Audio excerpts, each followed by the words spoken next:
Hey, everybody, it's time for another wonderful edition of the Jersey Tales. Yeah. Yay. Oh, who's on tonight's show? Well, Jason's here. What's good? Jingles is here.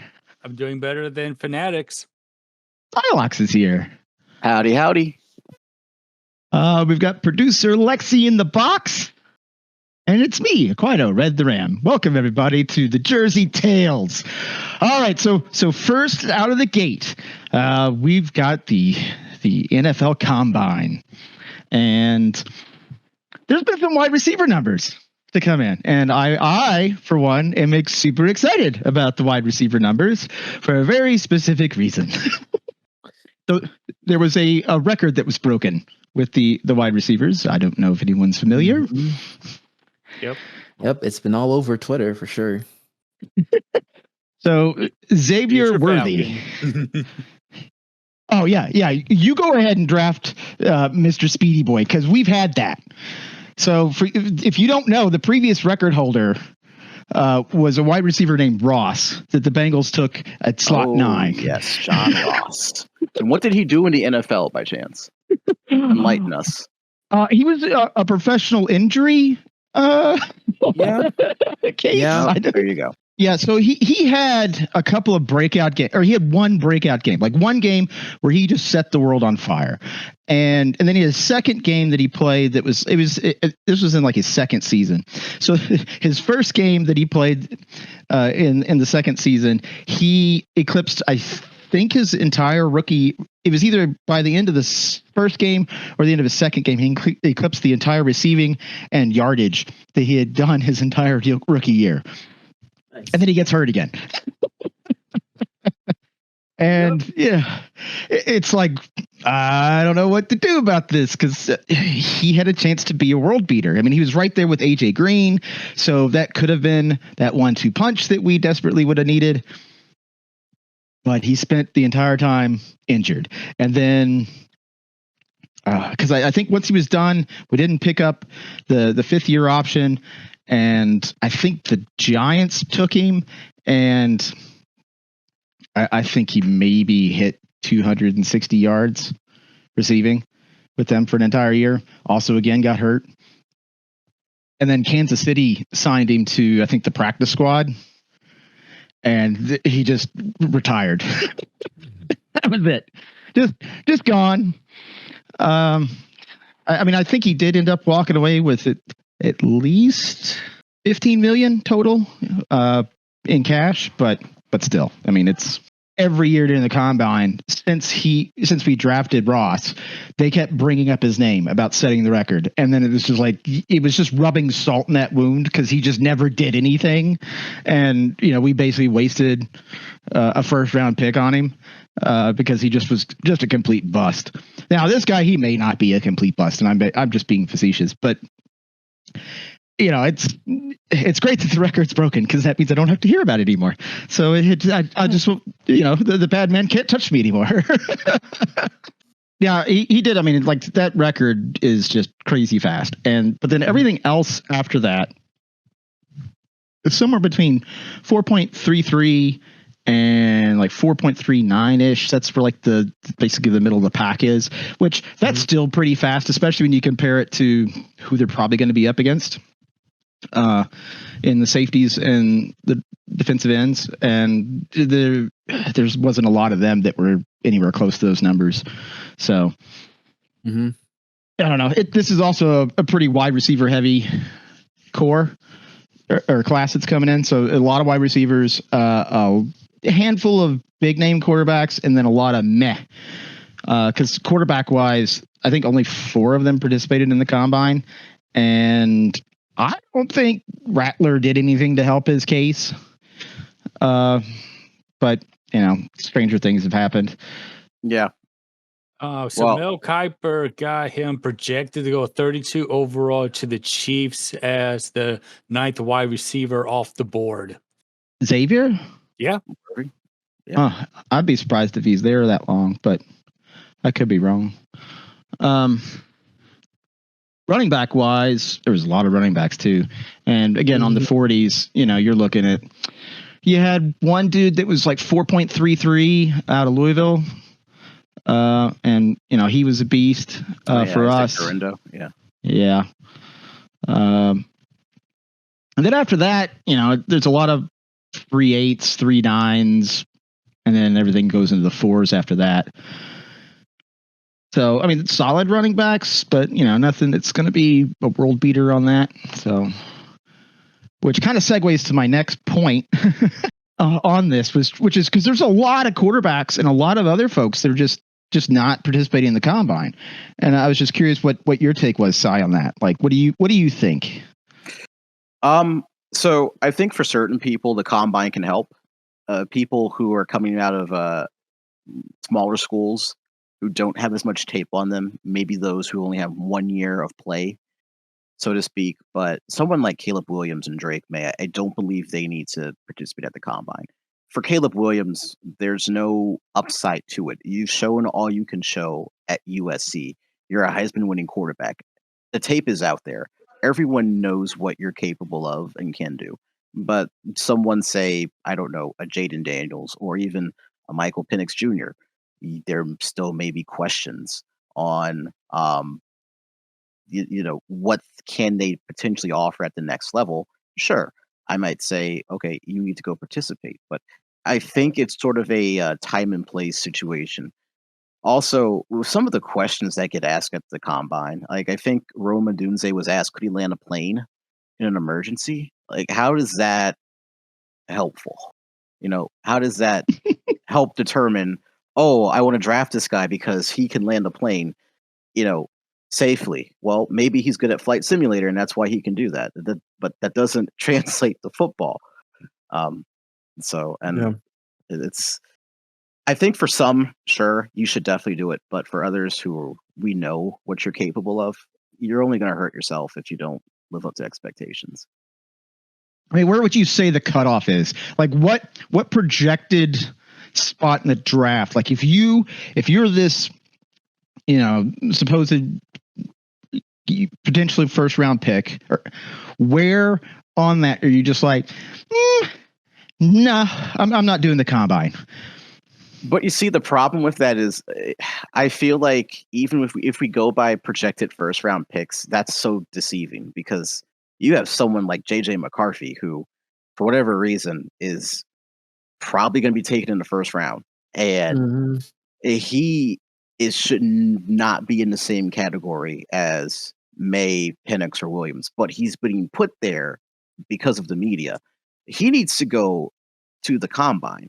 So you can't even do it by that. I think players need to look hard at themselves and do some soul searching, and determine if they really should participate or not. It can't just be, oh, well, I'm projected 10th. I'm not going to go to the combine. Well, you're projected 10th, but you may not be that good of a talent. You're just there because of hype and what you did in college. Well, also, there was an O-line. I think it was an O-line guy. I think it's the one out of Alabama. Didn't he get hurt after he did his 40 sprint? He's from Missouri. He's the Missouri guy. Was it the Missouri? I thought the guy from Alabama also got hurt. Yeah, Missouri running back Cody Schrader injures his hamstring in the 40-yard dash. Mm-hmm. Yeah, but I thought there was an O-line guy that got injured too. Because I could have sworn it was the one from Alabama. When it comes to like wanting to be in the combine or not, because I am in the opinion that the combine in itself is pretty much overhyped at this point, in my opinion. Like I as what Silex has said, I do think that like if you have everything on the table that you've done in college, that you really don't have much else to prove, then yeah, there's no real need to go ahead and go for the combine. That it's because it's more of a risk to possibly hurt you more than help you at a certain point. But I do think there are some situations or circumstances where the combine can help kind of shed any kind of concerns, like with like JJ McCarthy being a good example, of course. Michael Penix and like having to put his physicals out there to make sure that he's good to go, because if he didn't do that, then that's going to be a huge red flag for those who are considering picking him because of his injury history. So things of that nature really kind of puts into consideration as to what you can or cannot do, because like boosts you significantly. Like if you're projected to be a day 2 pick, you're trying to see if you can get into that like late first round type of area, then yeah, 100% go for it. But if you are a Caleb Williams or a Drake May, and I will even put Jaden Daniels in that table, since he's, you know, done a lot as well, then I don't think there really is necessarily a need to do that. And I think only Drake May was the one that ended up throwing, right? Or am I wrong on that? Out of those 3, or did they all set out? An offensive lineman from Georgia that got injured in the combine, Amarius Mims. Okay. I'm pretty sure I'm saying that right. And then the one I was thinking of was actually a cornerback out of Clemson, Nate Wiggins, who had a good 40. I mean, 4.29, but pulled his groin. I'll do it later. So it's like, you know, do you risk the injury? Like if you're projected to be middle or even like, you know, upper middle, maybe you don't. The injury risk is just too high. That's the thing I think about, rather than like, okay, yeah, like a lot of these, because to me the 40 probably still translates to a wide receiver, just because, you know, long routes and you just want to be able to toast the defense. But who cares when an O-line runs in the 40? Dear God, if my O-line's running, we got problems. So yeah, I don't know. I can understand sitting it out, especially if you're going to be some superstar quarterback. Just don't be weird about it, Caleb, with your weird medical history stuff. I actually agreed what he did, because he doesn't want all of it. He doesn't want his medical record to be all over 32 teams when only one team is going to pick him. So that's why he didn't do it. That's why he didn't take no physical during the combine. Yeah, because he did say that he would take it from any team that wants to draft him. He would be glad to go and have the team doctor give him a physical. Mm-hmm. I don't. It was just an odd way of saying, or at least an odd way for it to come out. Now, yeah, whether or not that's a slow news week, I don't know. And they're just trying to. Oh no, I was gonna say, just chime in.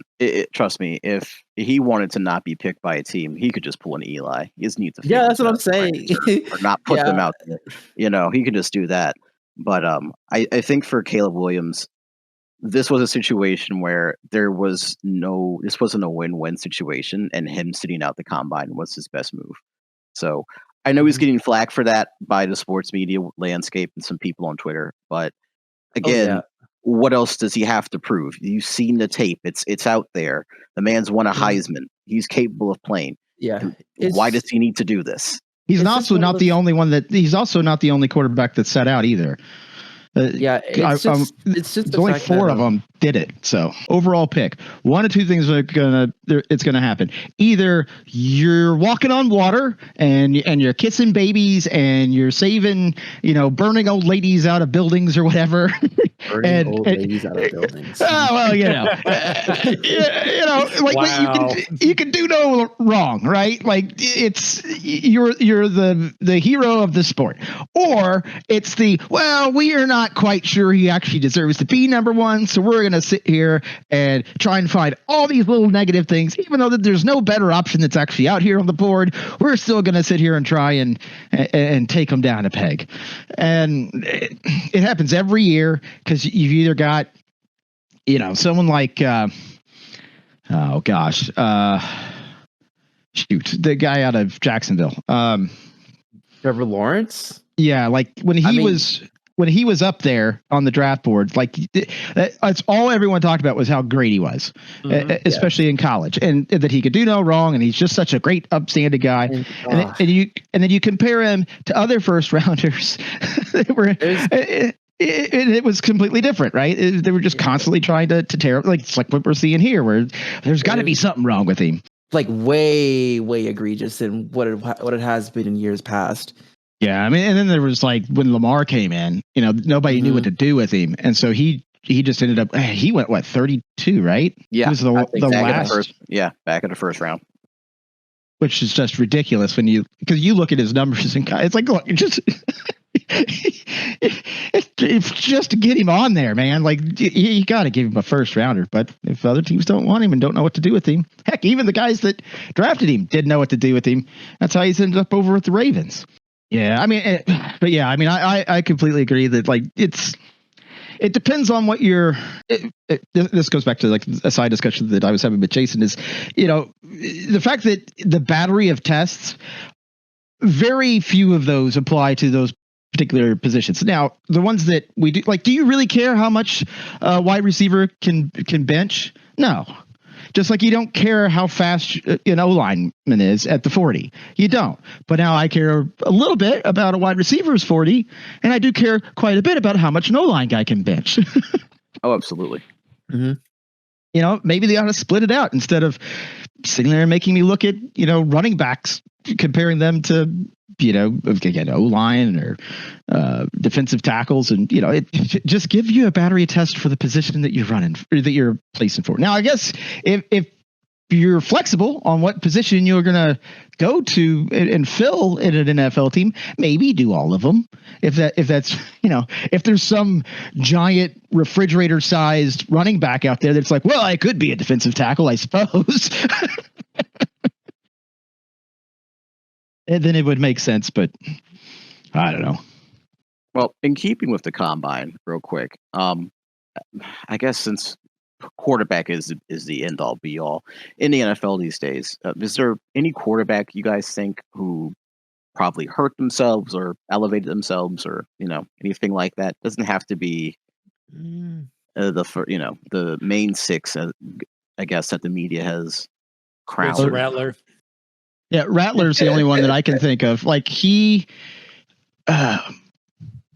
don't know. The dude from BYU, he may have bumped up his stock a little bit, but Rattler, he had a rough combine. Keep in mind, only 4 quarterbacks actually are listed. So of doing the combine, the guy from BYU. Oh, Keaton Slovis. Gotcha.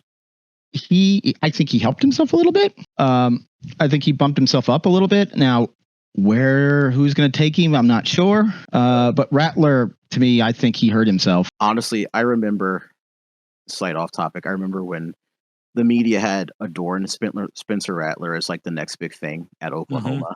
Yes. And you saw how that went. So it doesn't. I'm going to South Carolina. Yeah, of all places, right? South Carolina. It doesn't surprise me, honestly, from what I've seen from Spencer Rattler from playing in college. He doesn't strike me as someone who can be a starting quarterback in this league. Yeah, so, it was weird because I was researching for the episode and I kept seeing all these articles where it was just like they were trying to carry water for the guy. And I was like, hey, Jesse is not, because like he didn't do himself any favors. He posted what was almost 5 seconds for a 40. Like it was bad. I mean, granted, I don't know what Tom's was, but Tom Brady's. But like there were so many sports writers that were sitting there just salivating over this guy, and I'm just trying to figure out what it is because it's the arm. It's honestly the arm and the it's the arm and the athleticism. I'm telling you, he has a big arm, and scouts love that, and the media loves that, and so I think it's that. But and I've seen him play in a few games on TV, he's erratic. Very erratic, up and down, kind of, confidence issues as well. You can't have a starting quarterback, so it's just like hot and cold. Oh, I'm going to chuck it into, traffic where there's like 3 defenders covering somebody. Good luck. Unless you want Brett Favre 2.0, it's like, maybe you can gunslingers. Yeah. I mean, maybe you can go to Green Bay and sit behind Love and pop up all of a sudden and just be like, hi, I'm good again. Yeah. The dude's a product at the end of the day, and he probably won't be nothing more than maybe an okay. I don't know. I think with the right development, maybe. But then again, like it still doesn't mean you sit there and go. You do what the media is doing with him. It basically just carrying water for the dude. It's what they're doing with JJ McCarthy right now, which is absolutely annoying. Because he won the national title. That, and I'm like, some boards have him ranked higher than Bo Nix, which is absolutely insane. It's Bo Nix ridiculous. is a Mel much better Kiper- quarterback. Mel Kiper, I'm going 12th to the Broncos. Which Well- we'll be going to the Broncos later. Well, with the Russell Wilson news, I can see that happening. But All right. I think that's about enough combine talk. Good. I've got a brand new I'm opting combine out. harvester. All right. So after the combine news, we're going to go to interesting sports news. And there has been some interesting sports news that popped up. So up first, there's a new minor league baseball team that everyone's excited about. What Ooh, have I awesome. started? My God. Was it the Danville Dairy Daddies? Oh, it's like the well, first off, I got to see the logo first, and I was just like, huh. I mean, I don't know how else to describe it other than me looking at it going, that's an actual sports team. Are you sure that's an actual sports team mascot? Yeah, it is an actual sports team's mascot. I haven't figured out where the drawing came from, if someone submitted it, if someone just, I'm looking for someone who's good at drawing animal characters. I found this website. It's got a whole bunch of people that are apparently really good at drawing them. I'm not sure where it came from, but it was definitely a And then I came across their merchandising.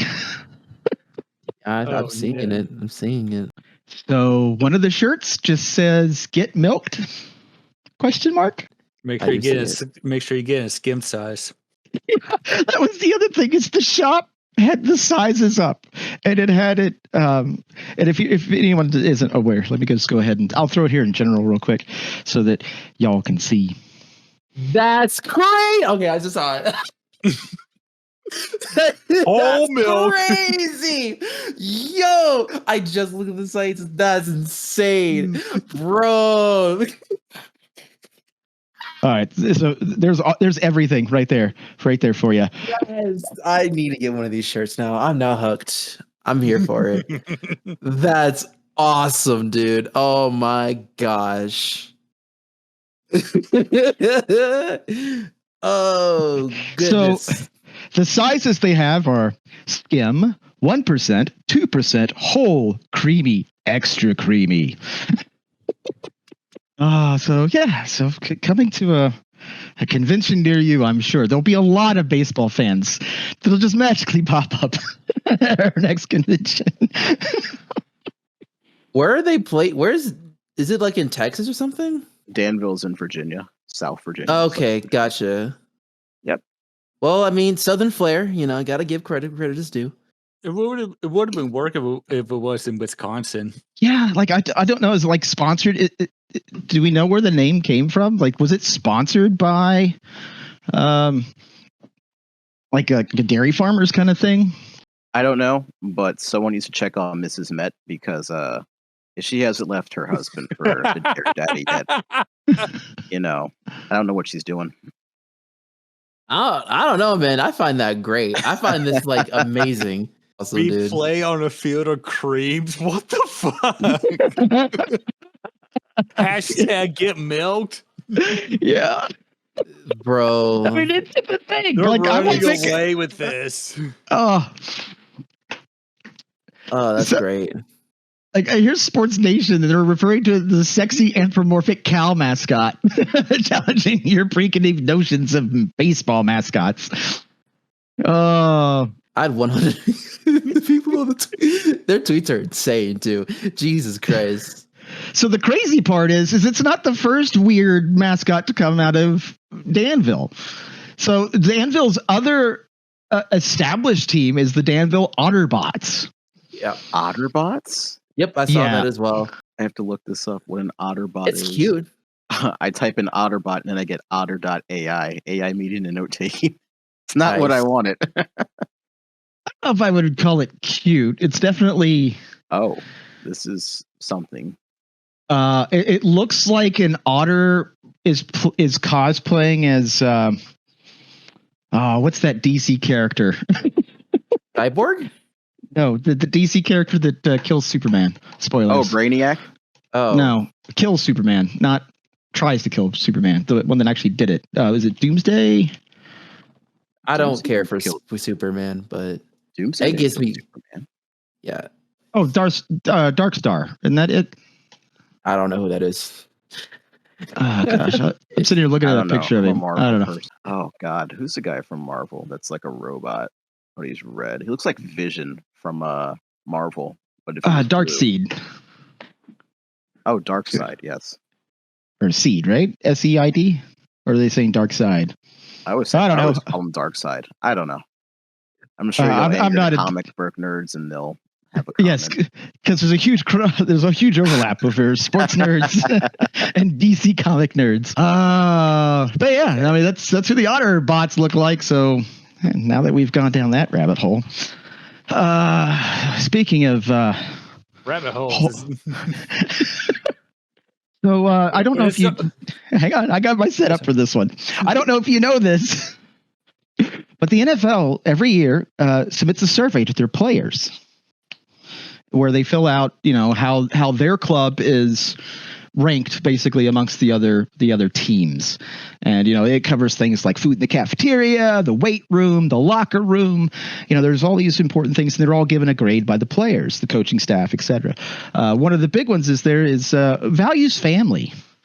And I don't know if you know this or not, but the Cowboys got an A- on that, which is interesting. Yeah.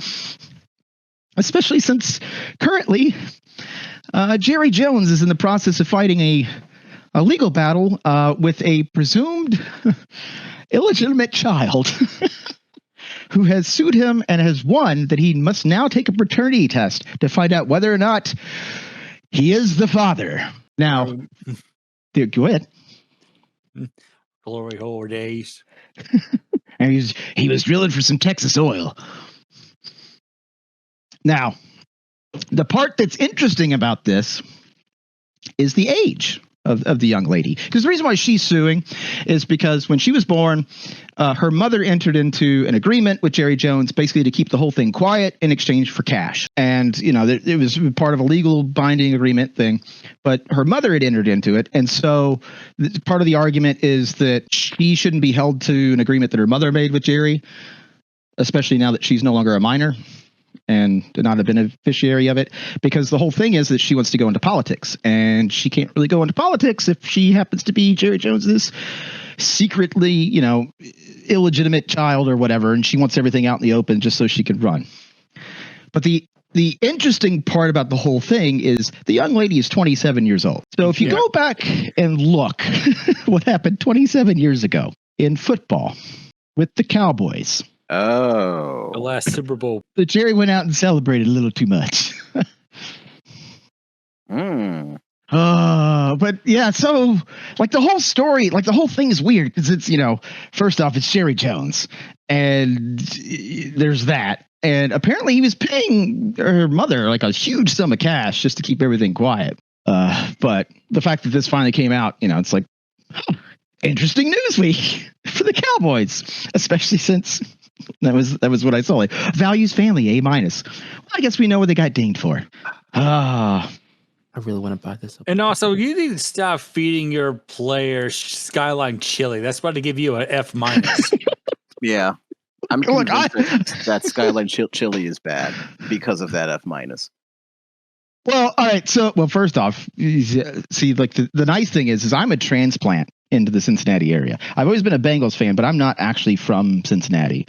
So I'm not a huge Skyline fan. So there's going to be probably like angry pitchforks out once this episode gets up there, it gets uploaded. But I mean, I think it's fine on a hot dog. I think I like the cheese conies, but I just cannot do the regular Cincinnati chili. Just can't. What about Cincinnati installing the same field that MetLife have inside the stadium? Well, it's not the exact Same one. It's a newer version of it. But from the same company. Correct. But It's still the same thing. I mean, it's like generation like 7 or something after that one. It's been, yeah. I mean, I'm optimistic based off of what I've seen from what they're proposing. Since it's going to get rid of the, I guess the artificial dirt, like the rubber, You got to replace that every 3 years. the turf. No, the rubber pellets. You got to replace that every 3 years. Yeah, yeah, and it gets everywhere. Like because Louisville had it, and when I marched at Louisville, that stuff, it got everywhere. It was like worse than sand. Like you'd come home and like you'd just be finding it for days throughout your dorm room. It was awful. Yeah, like it was crazy because like when I first got there, they were like, "Hey, we're gonna do white shoes for marching band. Hey, we're switching into black shoes for marching band." Like, Yeah, that sounds about right. I don't. Yeah, because we had our one practice on the because it was brand new. The field was brand new, and our band director was brand new, and was insisted on doing white shoes because he said he liked the way that it looked with the uniforms. And we switched because by the end of the first practice, like our shoes were just nasty. I mean, it looked like the Dairy Daddies. They're white with little black spots all over it.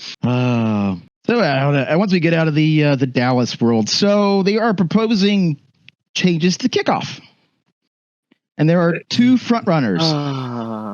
This is the XFL. What happened to the game that I love? So, well, one of them is the XFL proposal, basically, which I like the way that the XFL does kickoffs. So if they do it the entire way that the XFL does it, I'm good with it. The other one is just proposing that they move the kicker back another 5 yards. He's kicking off at the 35. There'll be more touchbacks. You got to do you have to do the XFL rule because basically nobody cannot run until the receiver catches the ball. Then y'all can run. That makes it more dramatic of the kickoff and safer. No, if you notice, if you watched before the COVID, if you watched the kickoffs in the XFL, they almost had like 1 person or 2 people injured throughout the season in the kickoffs. Right. Yeah, I mean, that's what I like about it because it's safer and also it's a little bit more exciting because you actually get a kickoff return instead of a touchback. And because I mean, what they're proposing, there's 2 of them. One of them was moving the kicker back, and then there was the XFL one. Now, one of them, I can't remember which one it is, but one of them was proposing to make onside kicks unavailable unless you are down in the 4th quarter. And you have to announce to the other team, hey, we're doing an onside kick, okay? No surprise kicks, all right? We're doing an onside kick. So we get an extra person on one side of the field. You know, the older I get, the more I become like a boomer. And I posted that image in general because that's my general sentiment on how I feel about all these rule changes. Like, can we just like stop? Can we go back to how kickoffs were? Can we stop tinkering with the rules and stop trying to tweak this? There was no need to change the kickoff rules in the first place. From what I remember, there wasn't that many injuries on kickoffs to begin with, or punts. So it's like the NFL is trying to fix something that doesn't need to be fixed. I get it. You want offense. I understand that. Cool. But you don't need to mess with kickoffs. You don't need to mess with punting, and you don't need to tweak the onside rule to the point where it's not a surprise anymore. You would not have had that surprise onside, kick in the Super Bowl with the Saints against the Colts if this rule was in place. You wouldn't have caught the Colts off guard. Like, what are we doing here? I don't understand the logic of the NFL and what the goal is of all these, because at a certain point it starts to become very gimmicky, and you don't want that out of the Premier Football League. You're afraid 10 years down the road this would be a watered down sport with all these rule changes. Yes, I like how it used to be. Personally, we should go back to how it used to be, where you could actually hit people, you could actually touch the quarterback, and defense was, put on the same playing field as offense. I know it's not like a popular thing Yeah. to say, but it's at some point it's like becomes too gimmicky, and you're like, well, this isn't football anymore. It's Well, the XFL with extra steps, and I don't like that. Right? I So- mean, that's what they're trying to fix, right? They're trying to put some, because kickoffs used to be kind of exciting, and then they've tweaked it, and then of course then you've got like freaking Superman over there kicking it now, and it's kind of taken the air out of the sails on it. Like, I mean, I would like to see a ball caught and run back for a touchdown, or at least make it past the 20-yard line. But how often does that happen? It's rare. And honestly, I think the 5 yards back is the better move between the two. I mean, the other thing too is keep in mind that when they make rule changes like this, in theory, it should trickle down to out of the NFL to college, and then down to high school, and then middle school, and pee-wee football, and all that stuff. 'Cause there's a whole bunch of kids that have gotten injured on the way that it currently is too. So if something's safer in general for everybody playing it, I'm okay with it, especially if it means there's going to be something exciting that can come out of it. How you tweak and balance that between, because I mean, I understand where you're coming from, Cy. It's just at the same time, right now kickoffs are they're boring because nothing happens. Oh, I know they're boring, but what I'm saying is they could be unboring if you just went back to how it used to be. There's no reason why you have to further tweak it. Just go back to how it used to be. Sometimes it's not always just tweaking stuff. It's go back to how it was. And that's my other issue with the league. It's like they're doing this whole thing about, we care about player safety, yet there's 17 games. And of course, the Players Association is also at fault for that. The players are hypocrites as well. You complain about the NFL not, treating you fairly and doing X, Y, Z, but you agree to 17 games. And there's also talk of doing 18 games now. So I don't know you where that care came about from. Jesus Christ. It's like, how do you care about player safety or you don't? Just be honest. Don't pee on me and tell me it's raining. All right. Imagine we had the XFL kickoff when we had Devin Hester in the backfield doing those kickoffs. Just saying. Oh yeah, he's gonna burn everybody 100%. And speaking on the 18th game, they're proposing as a rumor when the CBA expires, and that expires in 2030. So we got 6 years down the road to think about the 18th game.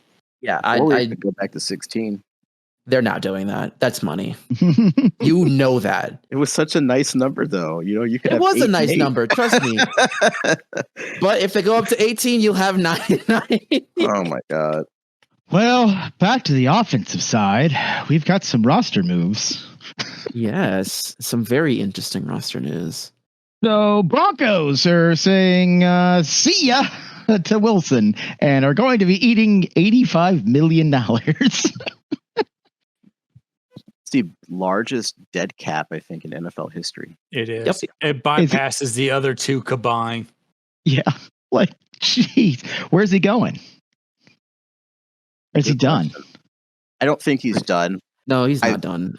Yeah, he has a lot to give. I think some team is going to take a flyer on him. I honestly don't know who.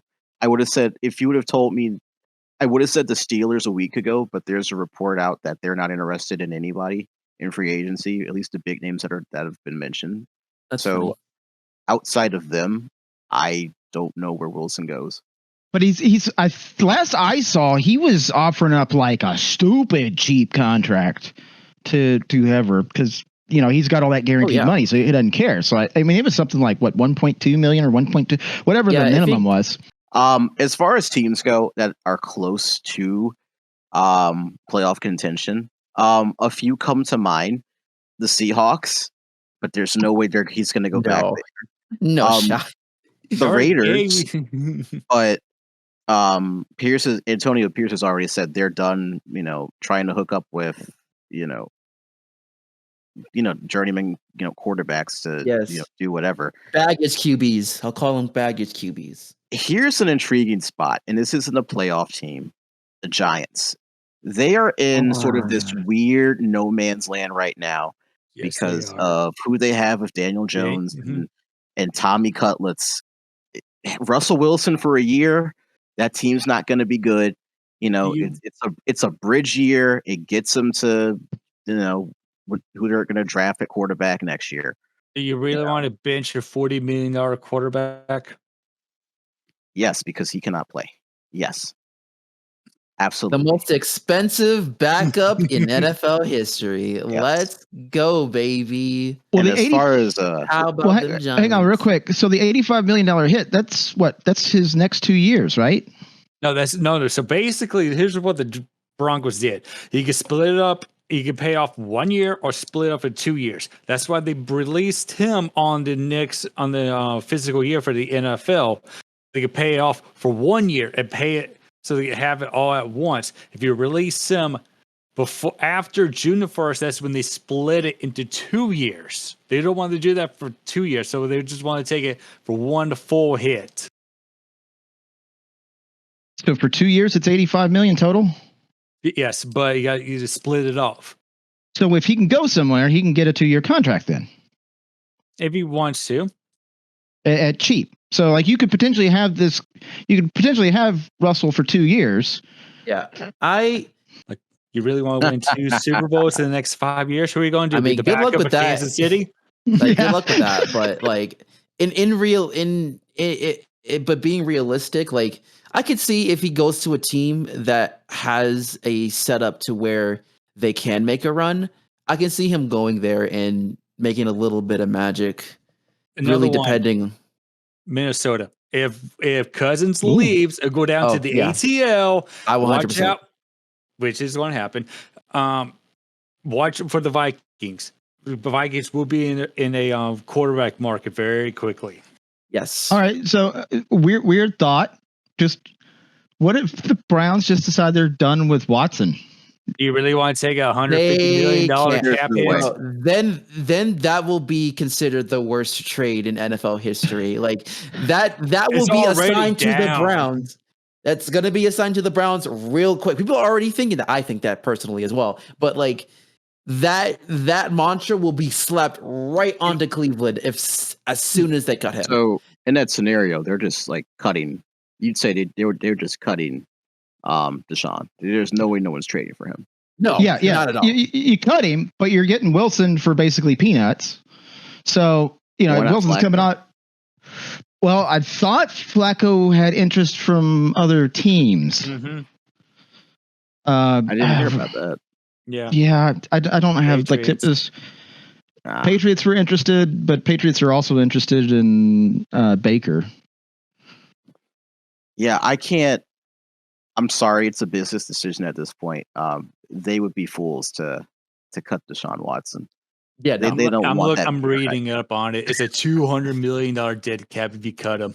Yes, that's exactly why they can't cut him. They are stuck with this man for until like maybe his last 2 years of his contract. Basically, here's the funny thing. You could trade him, but it'd be a $62 million dead cap if you trade him before June the 1st. If you cut him, it's a $200 million dead cap.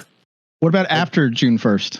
So after June 1st, if you release him, you got 2 dead cap periods.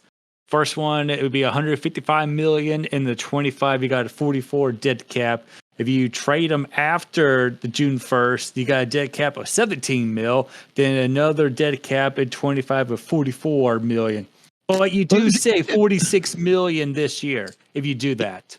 Yeah. So that's what I'm thinking is because that's also the same time frame Wilson's going to be available, right? So you basically just go, all right, Deshaun, goodbye. I've got Russell for 2 years at basically the equivalent of 1.4 million total. So in that scenario, you said that he would have to be a post June 1st trade. That's so weird. That's so rare. A post June 1st trade with a 17 mil dead cap, but you save 46 million. But it's not even a trade; it's a cut.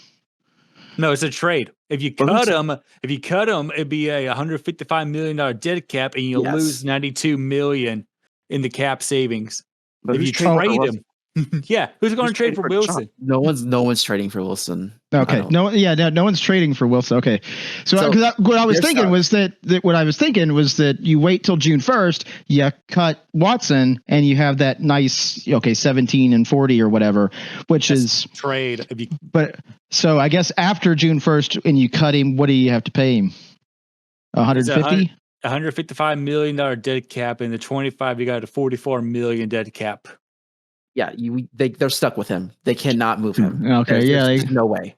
There's just no way. You're stuck. Yeah. Okay. Well, all right. Sorry, Browns. It is the worst. Just gonna keep... It is the worst contract signing in NFL history, hands down. Probably sports history, honestly. Yeah, sports history as well. I'll say that too.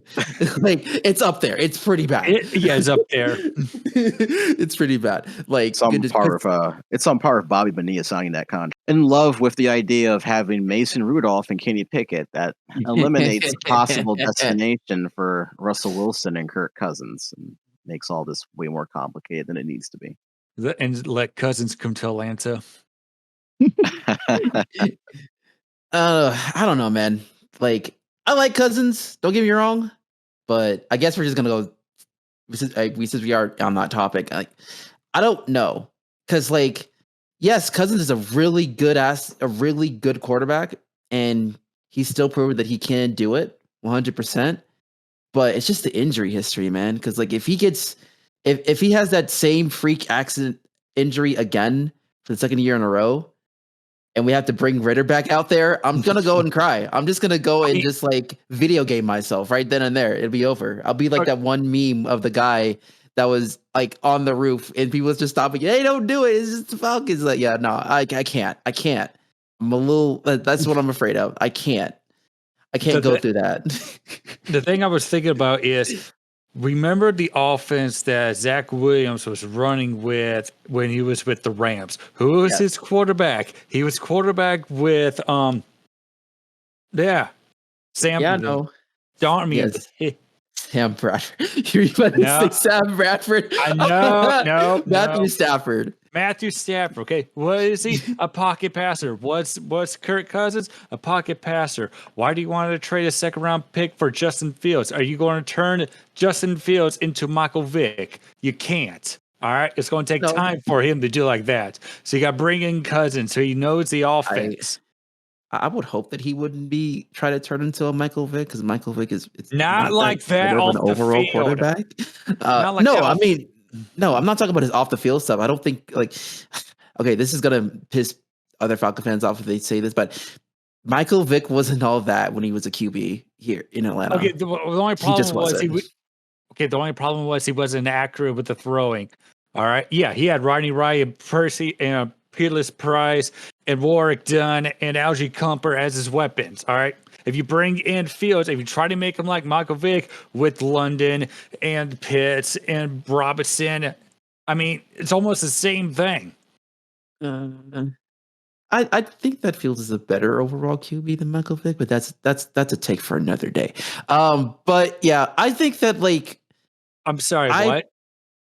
Yeah, I said it. Bitch, you want to go? Yeah. Okay. All right. I'm moving us off of this now because this is definitely a conversation for off. But yeah, I will say that overall, I think that when it comes to what the Falcons could do, I'd rather go for a younger piece, because what's going to happen after the next couple of years and he decides to retire, then we're back to square one. So that last conversation, it was it actually violated the Geneva Convention, because we didn't have a warning sign before that minefield. Oh no! Trust me, I know that. What you just said made the tweet I heard even better. All right, because someone said that Caleb Williams is going to be the next Zach Wilson. Now I've lost my mind. Oh God, that's crazy. That's crazy. Now we're going to go into the fun part where we're going to discuss some interview questions, responses. Which is real. Fun times. NFL draft prospect Tyler Owens does not believe in space. That's crazy. This was submitted by Silox. Yeah, so I was on Twitter, just on my timeline, and that popped up. And I'm like, this has to be a troll attempt. I look at it, and he is dead serious. This person does not believe in space, and he's actually kind of believes in flat Earth theory too. I started listening to what they were saying. It started making a lot of sense. I'm like, have you been talking to Kyrie? Has he been talking to you in B.O.B.? It's like, stop talking to those two. But maybe like, Aaron Rodgers was up there and be like, hey, you know what I need? I need a wide receiver. Oh yeah, Aaron Rodgers. You want to be my wide receiver? Oh my god, no! Jesus Christ, man. Here's some crystals and a coloring book that explains my worldview. Can you imagine being your offensive coordinator? It's like, you see this space right here? I need you to be open right there 5 years down the field. But I don't believe in space, coach.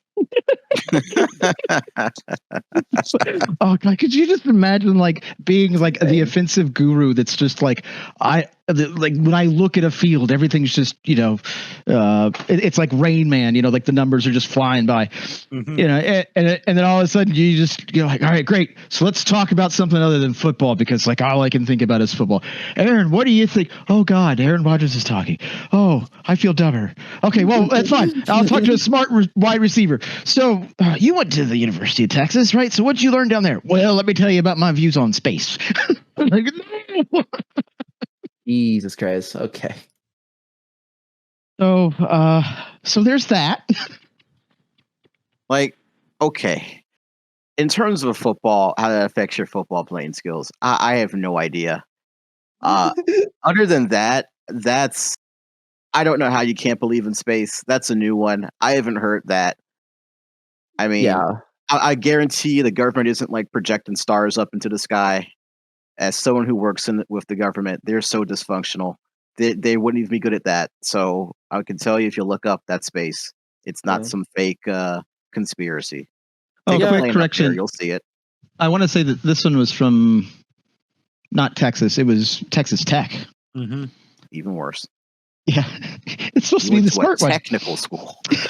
You should know better. I mean, that kind of really goes to show how like football players don't take their courses seriously at all.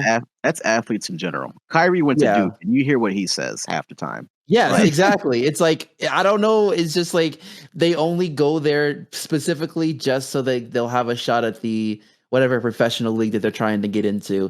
Other than that, they don't pay attention, and they probably like could care less about what's happening in the classroom because they're expected to get the easy A's and call it a day. The only thing that would make this better if he played for Houston, because I guarantee you there'd have been a line of NASA people showed up and be like, "You're coming with me. We're putting your ass on a rocket. Like, we can do that now. We got SpaceX, the rookie combine, like the rookie symposium, would be at Houston NASA Center. Yeah, because like the SpaceX, they're still selling seats on that, right? Or is it just is that just Blue Origin? Blue Origin, yeah. Because it's somewhere between like 500,000 and $1 million. And if you're going to go in the first round, buddy, you could pay for your own ticket and find out whether or not space is real. For real. Or find that Virgin Mobile guy that owns it. You like take his rocket ship, go on the edge of the atmosphere, be weightless.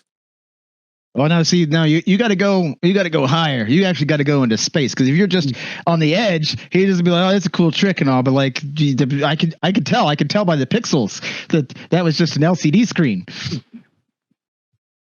You make him look down, and there's the Earth, and it's a marble, and that changes someone's perspective. That was the only time I've ever seen William Shatner speechless.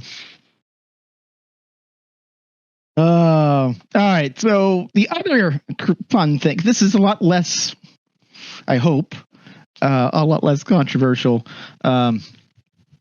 This one is the wide receiver from Texas, Anthony Mitchell, I think is his name. He said he wants a pet parrot when he finally gets established. I just want to be able to talk to someone while I'm at the crib. That's cute. That's cute. I like that. That's cute. Oh my God. I think that's adorable. Yeah, I figured that was a good one to end on. I mean, like, I think that some of them can be fun. Like I'm with Silex. Like, when you're asking somebody if they can land a plane, Unless they're like, did it come out like he was actually a hobbyist that actually had his pilot's license or something? I don't know the context to that. All I know is he was asked if he could land a plane in an emergency. And his response is hilarious to it. Yeah, that's what. But Like I it's said, like- it's Well, what was his response, Si? Oh, I'd have to pull up the video. It was along the lines of, hell no. You know, I'll say this. I'd rather they ask these players, silly questions like about planes than do they have a girlfriend? Are they gay? And other questions get asked back in the day. All right. So for anyone that's tuned in, if you enjoyed the show, please like, comment, subscribe, or listen to us on your other favorite platforms once we're out there. Thanks so much, everybody, for hanging out with us. So we'll see you guys next week. bye. See ya. Y'all take care now. This is Uday.